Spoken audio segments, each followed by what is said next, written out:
ভাইয়া বোনেরা, আসসালামু আলাইকুম।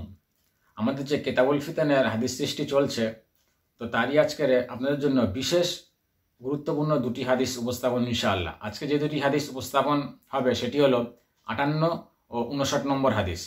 তো আপনাদের জন্য হাদিস দুটি।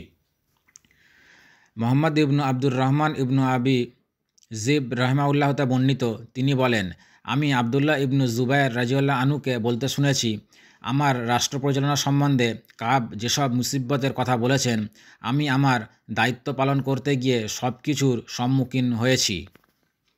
আবদুল্লাহ ইবনু ওমর রাজিউল্লাহ আনু থেকে বিশিষ্ট তাবেঈ মুজাহিদ রাহমাউল্লাহ বর্ণনা করেন, একদিন ইবনু ওমর রাজিউল্লাহ আনু আবু কুবাইসের উপর কিছু সুউচ্চ বাড়ি দেখতে পেয়ে বললেন, হে মুজাহিদ, যখন তুমি মক্কার ঘর বাড়িকে তার আশেপাশের বাড়িঘর থেকে উঁচু দেখতে পাবে এবং তার অলিগলিতে পানি প্রবাহিত হতে দেখবে, তখন তুমি অবশ্যই এগুলি থেকে দূরে থাকার চেষ্টা করবে।